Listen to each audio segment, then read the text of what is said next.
Hey everyone, this is Dr. Casey Johnson. Thank you so much for taking time to listen to the Unlock Wellness podcast. I know you're going to love today's episode with Matt Nagra.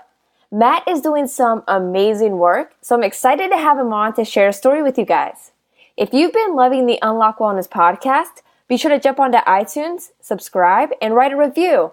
It really helps me out a lot, and I really appreciate all of the feedback and support. Also, be sure to follow me on social media to keep up with the latest podcast episodes. The best way to connect with me is on Instagram, Facebook, and Twitter. My username across the board is at Dr. Casey Johnson. That's DrKaseyJohnson. You can also check out my website at drcaseyjohnson.com. It has all of the past podcast episodes and more information about each guest under the Listen tab. While you're on my site, be sure to check out the Shop tab where you can check out my first book of my Healthy Children's Book series. Thank you again for listening. I hope this episode leaves you feeling inspired to start making positive changes to your health. Now it's time for today's episode. I hope you love my conversation with Matt Nagra.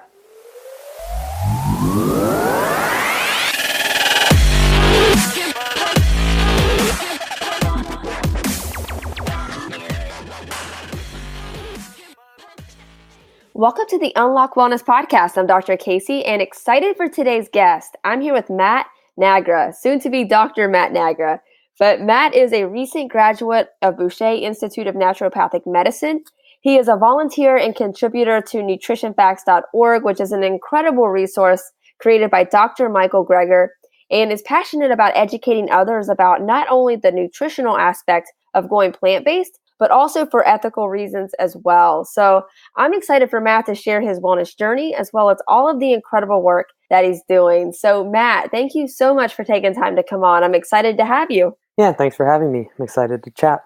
You know, Matt, before we get into all of the awesome work that you're doing, let's start with your backstory. You know, first off, where you're from and what your own wellness journey has looked like. I mean, were you always into wellness growing up as a kid? No, I definitely wasn't. So I'm actually in Vancouver, British Columbia now, but I grew up on Vancouver Island, which is about an hour and a half or so ferry ride away. And yeah, as a child, I had a lot of health issues. I was overweight, I had asthma, allergies, and it wasn't until I had a personal trainer actually when I was about 15 years old who really promoted not strictly plant-based diets, but a lot more plant-based. He was very against dairy and against a lot of your junk foods, chips, pop, whatever. And as I started training with him, he wanted me to record everything I ate for a couple weeks. And I was just terrified that he was going to see my diet. And my house was the junk food house that all my friends went to eat snacks. Right. I was just terrified he was going to see all that stuff. And so for a couple weeks, I decided I'm just going to cut it all. I cut out dairy. I cut out all the classic junk foods. And I felt better. I started losing weight already within just a couple weeks. And my asthma cleared up. I haven't really had it since all those years ago. And as I started getting more into fitness too, I started performing better in soccer, which is my sport of choice. I used to be, I'd say, one of the slower players, even though I had some skill. But once I made these changes, the following season, I ended up being the top scorer on my team. So I started seeing all these crazy benefits. And at that point, I started just researching more and more into plant-based diets, especially raw foods at the time. And a couple years later, once I got into university, I realized that I was kind of shifting away from the healthy lifestyle back into cafeteria foods and partying and all that stuff. And so I made a decision in my second semester that I didn't want to feel that way anymore. I knew what feeling really good felt like. So I went 100% strictly plant-based just overnight.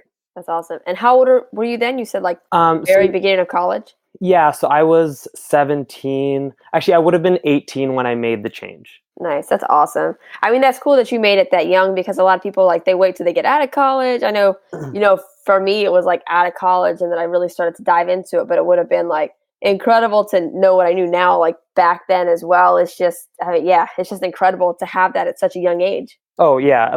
Even now, knowing that I didn't start earlier, I sometimes bug my parents about how they messed me up as a kid or something. But yeah, really, I am super lucky to start that young because I see people who are in their 40s and 50s and, running into health issues and then deciding to make the changes when, I started 20, 30 years before them. Yeah, no, that's incredible. And like, I think that it's also amazing as well that your personal trainer really introduced you into doing food logs, and not saying that that's something that you have to do all of the time. Cause I think a lot of people are afraid of kind of getting obsessive with that. And I get that, but like just being able to do that for short periods of time every once in a while to kind of like make sure just you're on point, or like, especially if nutrition is a whole new thing to you, because a lot of the times most people just don't really pay attention to how much they're eating each day, or like exactly what type of foods that they're eating, or maybe they're just deficient in certain things, but they don't realize it because you're not really writing things down and just seeing, hey,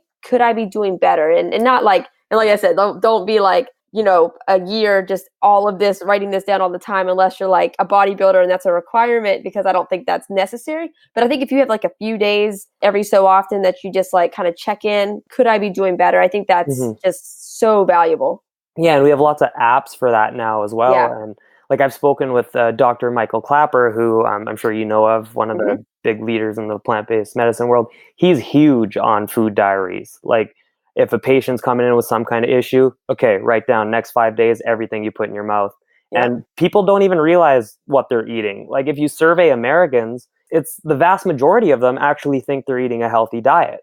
And I think we all know that's not true, but for the average person, they truly believe that what they're consuming is at least somewhat healthy. And I think that also is because of a lot of the misinformation out there too. 100%. No, I totally agree. And like, so, you dove back into eating that way, but how did you even get into the plant-based vegan lifestyle? Because that personal trainer, he wasn't vegan, right? But you had just like cut out dairy, and did you just start to dive into more of the information, or like, how did that even play out for you? Yeah. So he was a very big proponent of just raw food diets, especially. And while he ate predominantly a raw food diet, predominantly plant-based diet, while he knew that it may not be doing his body good, there were certain things like fish in particular that he just loved. He just loved eating it. It was one of his big, it was his weakness, we'll call it that. And so that was like the one thing he just couldn't ditch. So he ate pretty close, but he always acknowledged that going 100% plant-based is a very healthy way to go. And he always supported that.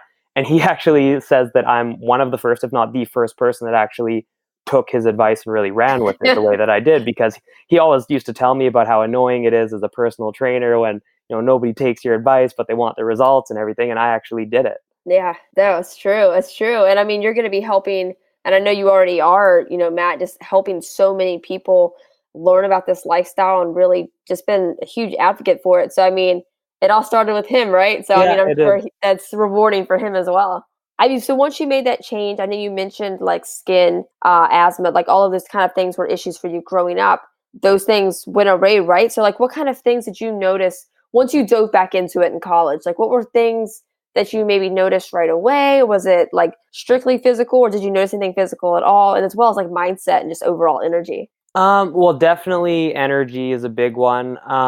While I was already fairly fit, athletic at the time, I'd say I dropped my like body fat percentage even further, and I was definitely leaner after the fact. I didn't put on the freshman 15 like everybody else, but I'd say those are the big ones. Definitely the fitness got even better, and the just mental clarity, energy, and all that was really good. Like I'm one of the very few in my entire group of friends and colleagues who didn't rely on coffee, for example. I never really had an issue with that.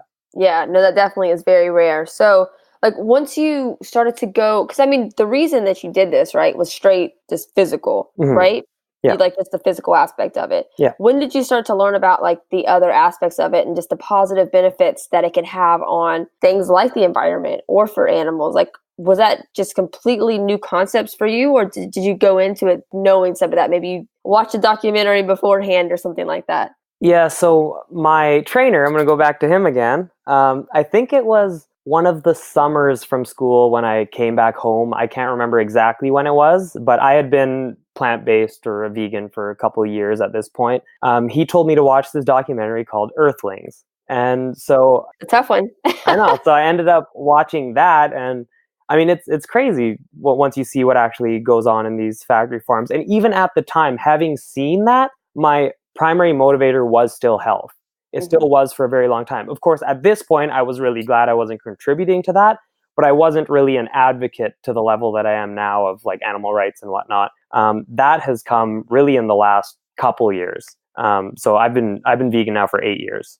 Nice. And I know if you guys have been listening to the podcast for a little bit, there's been a handful of episodes where I've been like, if you haven't watched Earthlings, I know it's hard, but please watch it. So again, I'm going to say it. If you haven't watched Earthlings, it's free online, like in 80 different places. Just search it, Earthlings. It's narrated by Joaquin Phoenix. But yeah, go check it out. Shoot me a message that you watched it. Make me happy. It's going to be tough to watch, but please, please, please just watch it for me. Send me a message. Send Matt a message. It's, man, it's rough, but it's needed. Yeah, definitely. So like whenever you, you made those decisions in college, what were you going to college for at that time? Was it for anything health related, nutritional? Did you have an idea that's where you wanted to go? So I knew somewhere in the healthcare realm, that's kind of what I was going for. But my undergrad was in microbiology, which I knew that would get me kind of all the prereqs I needed no matter what path I chose. And yeah, I was still kind of flirting with a couple ideas at the time, whether it be, a medical degree or a naturopathic medicine, which I ended up going with, or a couple other areas as well. It wasn't until my third year that I actually made the decision that I was going to go for naturopathic medicine.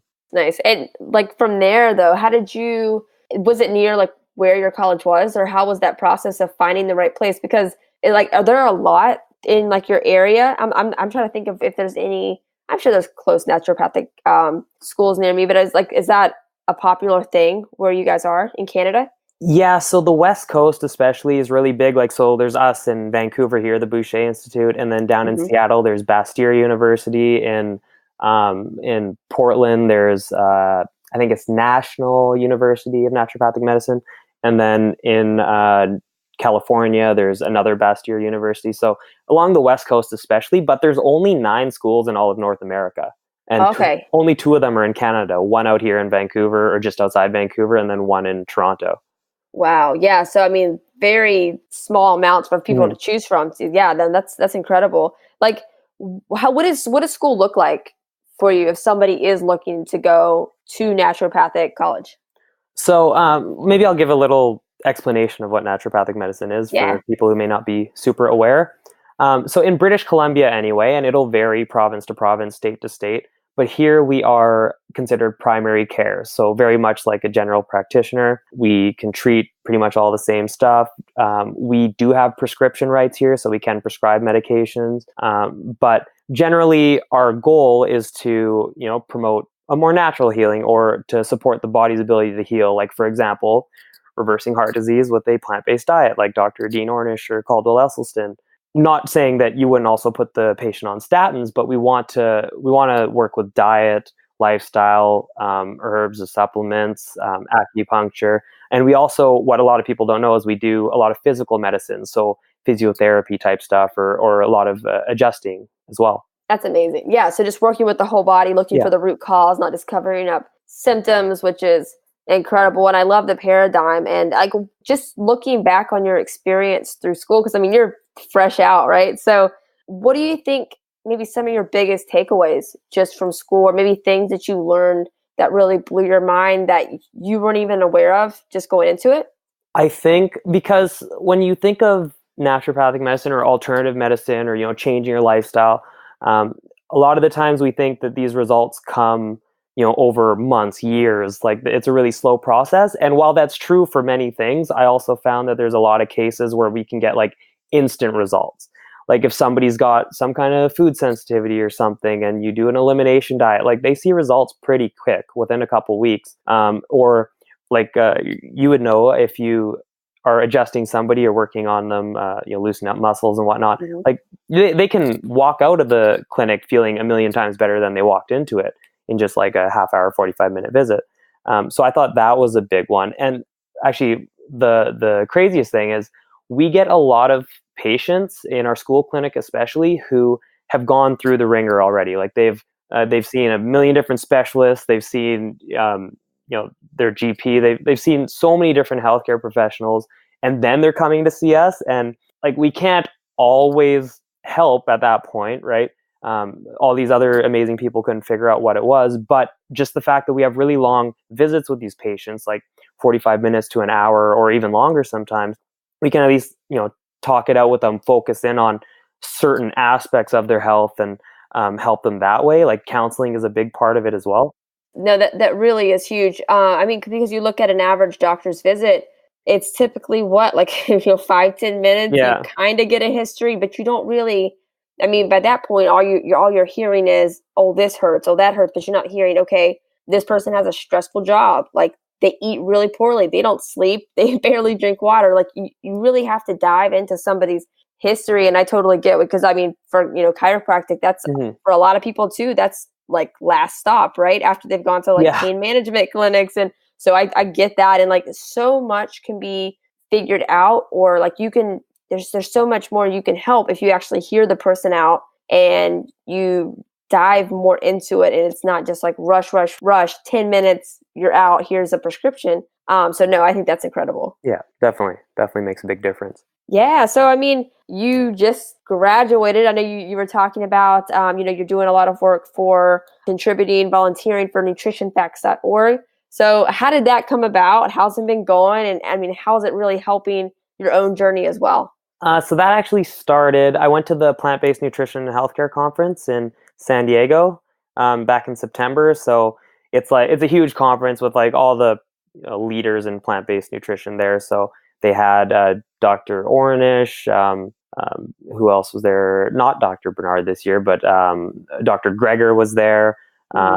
In previous years, I've seen Brenda Davis and Caldwell Ethelston as well. So I got to like meet a lot of these people, and it was the first time ever I'd got to see Dr. Greger speak in person, even though I've memorized his speeches by now. So I got to see him speak in person, and I got to hang out with a lot of the Nutrition Facts volunteer crew, and got to have dinner with Dr. Greger one night as well. And basically, I talked to the volunteer coordinator. I was like, hey, is there any way to get involved? Do you need anybody? And at the time, he's like, we're pretty full. We don't have much for volunteers to do at this point.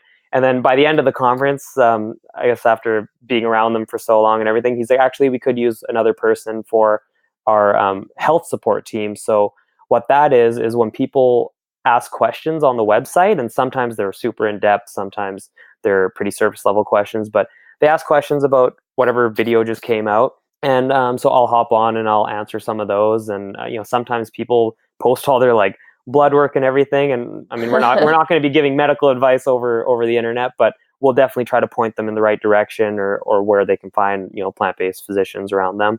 But that's pretty much what it is. It's just answering viewers' questions, and we kind of get a little bit of everything. That's awesome. Now, if you guys are listening and you haven't checked out nutritionfacts.org, it is an incredible resource that is free. I mean, Dr. Greger has put in, I can't even imagine how much work he's put into that. There's just, basically any health condition or any maybe question that you have about plant-based nutrition, like with the research is on there. So be sure to jump on there, dive into it, because it's really impressive. Like, it's a lot. You can't get through everything in a day. Like, it just blows my mind, everything. Every time I get onto that site, I'm like, I know nothing. Like, I just want to dive into all of it all the time. It's just, it's really incredible. Yeah, I don't know if you can get through everything in a year. There's so many videos at this point.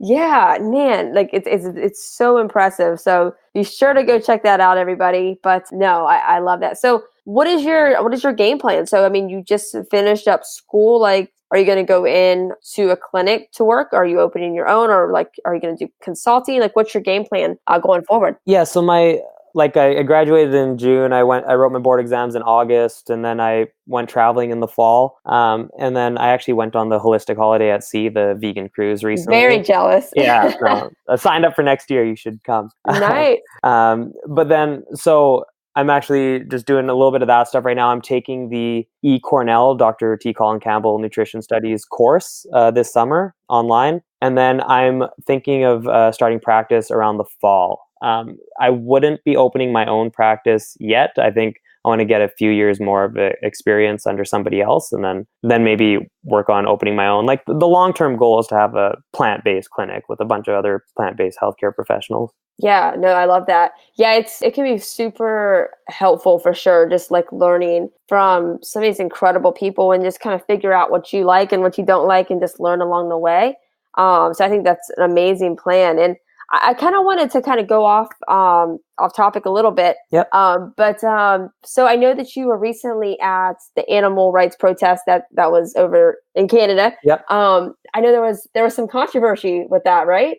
I mean, there's what really happened, and then there's what right what is out there. But yeah, there's a little bit of controversy around it. But yeah. So what was the experience like for you? Is that the first kind of like protest that you've done like that? Yeah, that was definitely the first one. It's the first one in Canada, actually. So it's called Meet the Victims. It's this thing that's been happening around the world where there'll be a group of people. I was outside. There's two groups, a group that stays outside, and we're just like peacefully protesting on the road, holding signs, or I was playing music. And then there's the group that actually goes into the farm and essentially locks it down so that they can request that media comes in. Basically, they went in there, they said, we're not leaving until media comes in. And then the farm agrees, but they also delay by like 3, 4, 5 hours so that they can, clean up and move things around and all that. And they really limited what the media could actually see, but it's still a win overall that they allowed the media in there to get some of the footage out there. Yeah, no, that is like, yeah, I know that whole, I know there was things being written, but I didn't really get to dive into all of it, but I also, I wasn't there. Yeah. So it's hard, whenever news can be written kind of one-sided or not. And kind of like on just the topic of protest, I mean, that's not something that I've ever done. I mean, like even talking with like, Dan and Sean who came on a little bit back, we didn't dive too much into it, but it was an interesting take talking to Dan because, I mean, he's a Canadian police officer, right? So he was just talking about how it's kind of cool on his end because he knows what's expected from him as a protester, but he also knows what's allowed from, the officers. So he has like this like weird, like kind of, where he needs to be. So yeah, I think it's interesting though, just kind of looking at the protest as a whole. There is a right and a wrong way to do it, right? So I'm sure, did you see both kind of end of the spectrums there while you were there? So actually Dan was there. Dan and Sean were both there with us. And Dan was the one who was handling all communication with the media and the police. So we're really fortunate to have him there. And it was like entirely peaceful. Nobody ever, got aggressive with anybody or like we didn't. Actually, some of the farmers kind of got aggressive with the team trying to enter, but everyone else just stepped back. Nobody wanted to do anything. It was a different experience. I mean, I'm glad I went to kind of witness what it was like, and so that I actually know the real story of what happened when we were all there, and seeing how like the farmers got all their friends to come, and then they tried to put on a little bit of a picnic out front, and I think they started barbecuing, which was that was kind of messed up because what we were protesting, but it was definitely very interesting. Like it's still something that's kind of being processed, I think, by myself, and especially the team that entered, because they saw a lot of stuff that, that I don't even know if I'd want to see. Right. Yeah. No, it's definitely hard to witness, I'm sure. That's crazy. I know that's definitely a cool experience, though. But and looking back on your plant-based journey so far, Matt, though, like what have been maybe some of the best resources that have helped you out along the way? Like for somebody listening that this is all new or they're in the beginning stages of their wellness journey, like what were some resources that helped you out personally and maybe some advice that you could give them to really, they can start to apply and just get better each day? So myself, it was a bit different than I think what it would be for a lot of people now, because I was living on residence at university. I was, I had a Vitamix and a mini fridge in my dorm, and I used my food card to, get little salads or what, like it. And I didn't have any vegan friends at the time. I didn't. I mean, there was one vegan restaurant that I knew of in town, and they knew me very well because I was going there all the time. So like I didn't know of the resources really back then. There were some online blogs and whatnot. And then nutrition facts, like I knew of it at the time, but it was nowhere near as big as it is now or as well known as it is now. So if I was to give resources to somebody who's just starting out, I would say definitely check out Nutrition Facts if you are interested in learning about, diet and any kind of specific healthcare issue, or, whether it be heart disease, diabetes, cancer, or whatever. That's a really good resource. And then download Dr. Greger's Daily Dozen. It's an app for Android and iPhone. It's really awesome. Yeah, and it doesn't tell you what not to eat. It just tells you what to eat. And I really like that model as well. It's just, hey, try to tick off these boxes every day. And if you're getting at least most of those, you're doing super well. And then another really good resource is the 21-Day Vegan Kickstart by PCRM. So you can go to pcrm.org and they have it online there, or the app under the same name, I think, just 21-Day Vegan Kickstart.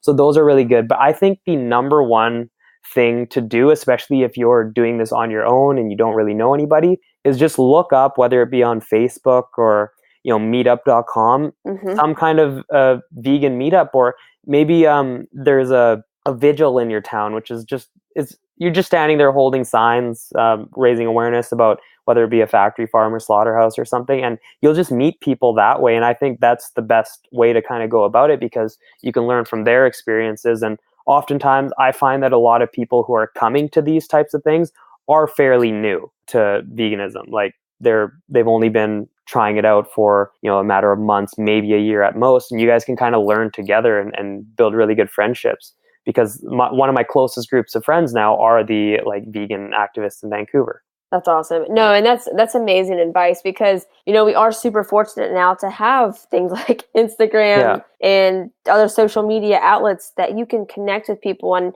I know that I've stressed this a lot on other episodes, but it really makes a huge difference to find like-minded people that you can learn from, like Matt was saying, and just connect with and just grow together. And I mean, you can find such a variety of different groups on things like Instagram, and that really, really want to learn and are amazing people. I mean, I think about how many amazing plant-based people I've met, through the podcast, but I've met them all through social media, basically. I've met you online. So so I mean, using that as a tool can really help you take your health to the next level. So no, I 100% agree. And I love that you mentioned the Daily Dozen Challenge.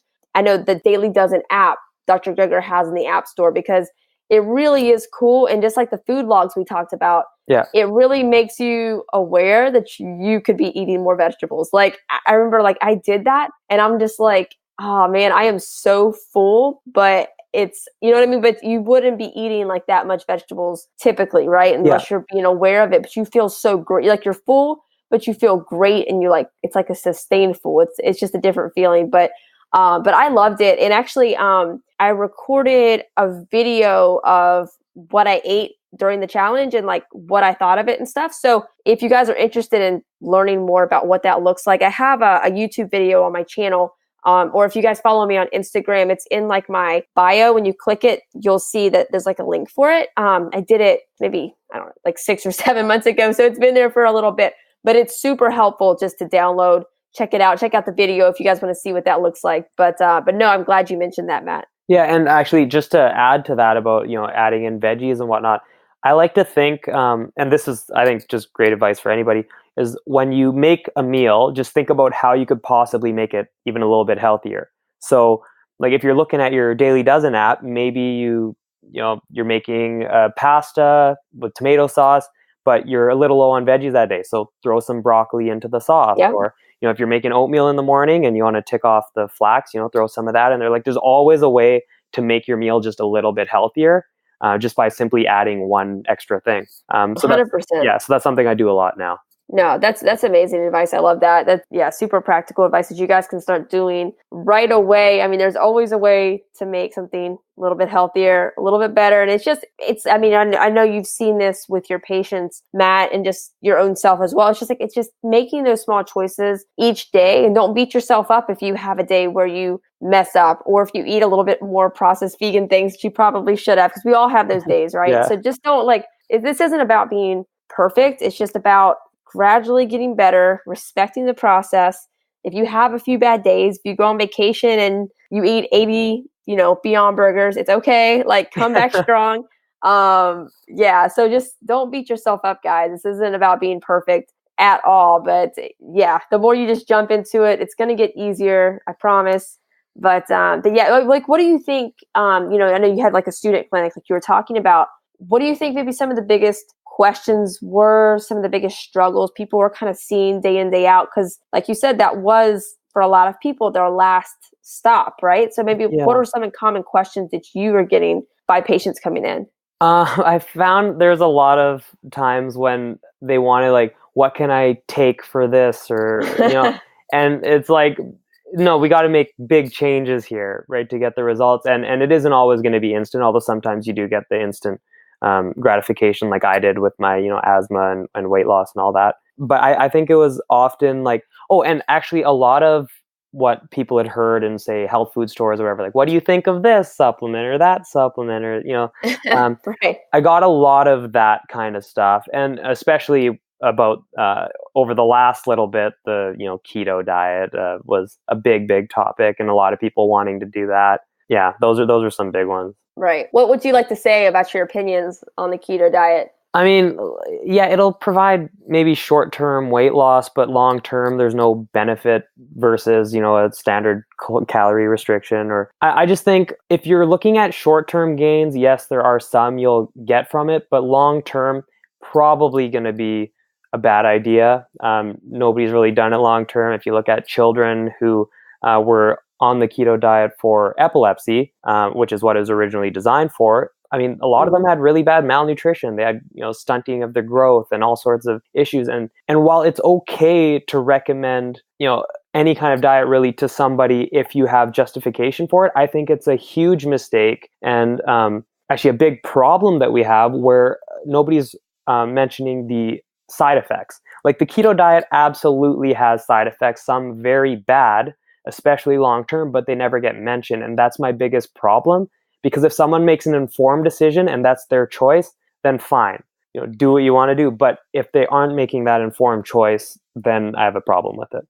Right. Not just following like a one size fits all, this is forever kind of lifestyle. Yeah. No, I'm 100% with you with that one. No, I think the work that you're doing, Matt's amazing. I know, you just finished school, you're getting ready to go out and just help so many people. I know that you already have, just inspiring and just educating and helping just an incredible amount of people with their health. So I'm excited, Matt, to watch your journey with it all. Okay. You just talked about things that you're going to be doing in the future. I mean, is there anything else that you're going to be working on that you maybe want people to keep an eye out and look out for?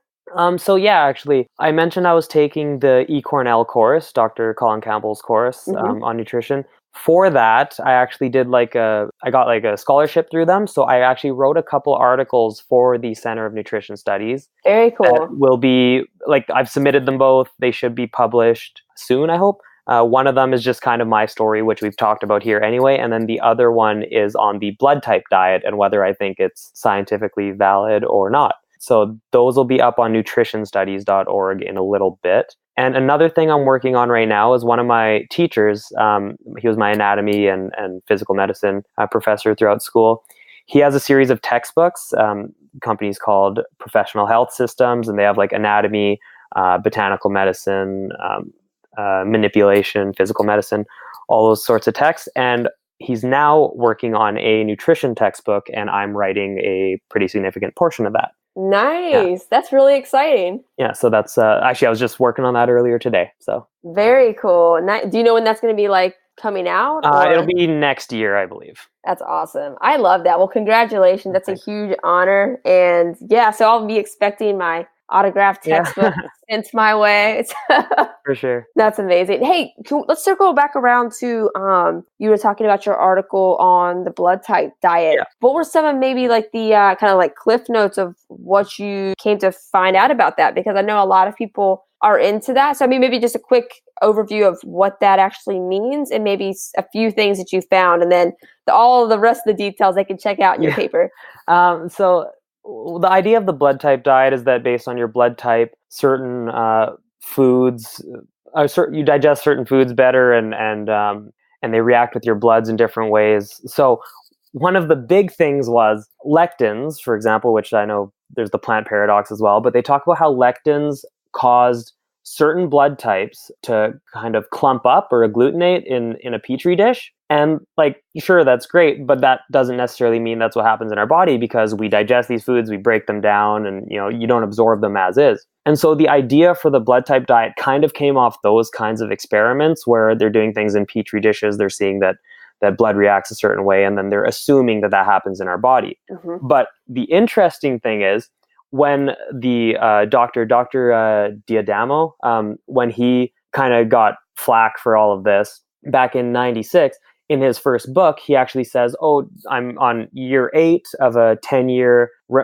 trial on cancer. I think it was reproductive cancers. And, I'm expecting good results. It'll be out soon. Well, it's been 20 something years and I'm still waiting. So I don't, that never got published. And then in 2004 with his rheumatoid arthritis book, he talks about his arthritis book, he talks about how he's doing a trial on rheumatoid arthritis. Same deal, never got published. And so there's other researchers that took it upon themselves to actually look at studies where we had data on blood types and dietary habits, and they found that no matter which blood type, those on a vegetarian or plant-based diet actually did better overall. So it didn't matter. No matter what, if you're on a plant-based diet, you did better. And if I remember correctly, it's type A that should be eating the vegetarian diet, and type O, which is the most common, are the cavemen who should be eating more of a paleo style diet. But I'm type O and I'm doing great on a plant-based diet. Right. Because, Right. Yeah, I'm O too. So, I'm doing great too. Yeah. No, that actually is very interesting. Now I'm excited to read that paper in full. When will that be fully available? So I submitted it a couple days ago, and I was just told that as soon as it goes up, they'll email me the link. I have no idea timeline wise when that'll go up. Yeah. No, that's super interesting. And as far as lectins, like you were talking about, they were testing it in the blood. That's the whole argument with why you shouldn't eat beans, legumes, right? That's the lectin argument, right? It's not exactly that, though. It's more because there are certain cases where there was a hospital somewhere in the States, I can't remember where they were undercooking beans. I think it was red kidney beans, which have a very high concentration of lectins. And they're getting them or people were eating these and they're getting lectin poisoning, because lectins can actually be dangerous, but that's why we cook our bean. In a very small amount of cooking, 15 minutes with beans, or even less in a pressure cooker, you're completely eliminating the lectins. They should never be a concern. Dr. Joel Kahn was actually on the show called The Doctors with Dr. Gundry, who authored the book, The Plant Paradox, about why, lectins are evil and all that. And it wasn't even much of a debate, because Dr. Kahn was so on it as far as the actual science and how it's a completely invalid statement to say that eating beans is harmful, because the longest living populations in the world, the blue zones, Loma Linda, California, Okinawa, Sardinia, they all eat a staple food, which is beans. That's the only food group that is a staple amongst every single blue zone. It's super closely linked to longevity. And these claims aren't all that valid. And Dr. T. Colin Campbell also wrote an article about the plant paradox, saying how the references don't even line up with the text, and they make claims without actually referencing science that backs it up. It's such a mess. It's such a mess. It shouldn't be anything that anybody's worrying about. Plants are good. Plants are good. If you got nothing from this episode, plants are good. Yeah. No, that's super interesting though. Have you found any information comparing, like you were saying, if you cook, dried beans, if you cook them to the right amount, the lectins aren't a problem. But what about people that highly consume canned beans? Is there a difference? Is it necessary to cook them as much, because they're basically already cooked and canned, right? So is there a difference? Canned ones are already cooked. Don't have to worry about it. So it's good to go. Yeah. Or I would recommend, though, getting BPA-free cans. Yeah, I would too. Yeah, but I honestly, I do that. I know Dr. Greger does that because we're lazy, but Yeah, I do. I buy canned beans more than I should, because buying them dried is so much cheaper too, and it is.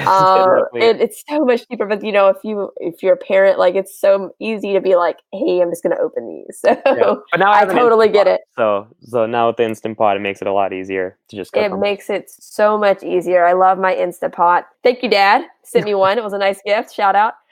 Instant Pots are amazing. But is there any we're on the topic of cooking, any, I guess, cooking meal prep advice you have for people that are getting started as well? I'm like the worst person to ask for that. I eat I eat. No, you might be the best because it doesn't have to be hard. Yeah, so actually that's a good point. I eat very, very simply. So like I'll have my oatmeal in the morning, which doesn't take all that long. Or if you have an Instant Pot, you can put it in the night before, set the timer, and it'll start cooking just before you wake up. Nice. So that's a good option. And then for lunches, I eat a lot of fruit, and then like I like sweet potatoes and just whatever veggies I have around. And then for dinners, I generally just make a really big salad. I'll steam some kale, some broccoli. Again, I'll have more sweet potatoes or squash or some kind of starch like that. And then I'll throw in some beans or chickpeas, sometimes lentils. And what else do I throw? Oh, I make my own sauces. So like I don't really prep ahead that much, maybe like a day in advance if I was making food for 2 days. But if you are super busy, then prepping for 4 or 5 days at a time might be a good idea. You make just a massive batch of whether it be beans or whatever, and then a big batch of quinoa or rice, millet. And then I think the veggies, you can probably just steam those day of. I don't think they take all that long, and you probably don't need to prep them. Right. But prep the base. So the base of whatever meal it is, like the starches or the beans. Yeah, no, that's all really amazing advice. And even with with the Instant Pot, you can literally make 2 pounds of dried beans in 15 minutes in the Instant Pot. It's a game changer. It is completely a game changer. So if you haven't got one of those, go pick that up. We're not getting paid for promoting Instant Pot, so go get one of those. No, I love all of that, Matt. And I can't wait to watch all of the content that you put out, because I know you're going to put out a lot of really incredible content. So just, keep up everything that you're doing. I'm excited to follow along. I want everybody else to follow you too. So what is the best place for people to follow you on social media so they can keep up with your research and all of the amazing work that you put out there? So right now I just have my personal Instagram account, but if you request to follow, I'll accept it. It's at MNAGZ. So super simple, just 5 letters or 4 letters. And then I plan to make, once I'm fully registered, a professional account that will likely be Dr. Matthew Nagra or something along those lines. Which I haven't put out yet, but I'll have that all listed on my personal account. And by the time this actually airs, who knows, I might have all the paperwork in and done at that point. So we can link it there too. Perfect. Yeah. And then once that's out, even if it's post episode, I'll put it in my stories. That way people can go give you a follow, keep up with everything that you're doing, because I love it. And Matt, just closing question that I ask every guest. Okay. But if you just had one piece of advice for the audience, maybe it's been your biggest takeaway on your wellness journey so far. But if you just had one piece of advice to give, what would it be? Oh, I feel like I'm going to steal one from Dr. Greger here, but I really like it. Every meal is a missed opportunity to have eaten something even healthier. So just think about that every time you're putting something together. Just what you can do to make it that little bit healthier. I love it. No, that's perfect, Matt. And just thank you again so much for taking time to come on. I loved having you, and just keep up the amazing work that you're doing, because you're killing it. Thank you. You too. Thank you guys so much for listening to today's episode. I hope you loved my conversation with Matt. He's doing so much positive work, so be sure to give him a follow on social media to keep up with everything that he's been working on. You can find his social media links that we talked about in the episode in the show notes, but you can also find them on my website as well at drkaseyjohnson.com. That's DrKaseyJohnson.com. Click on the Listen tab.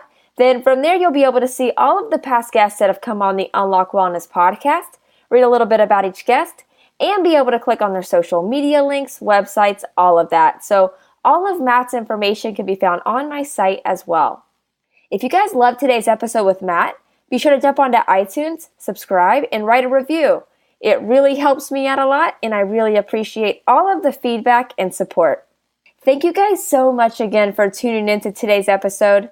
I hope you loved it. I hope it inspires you. And most importantly, I hope you take action.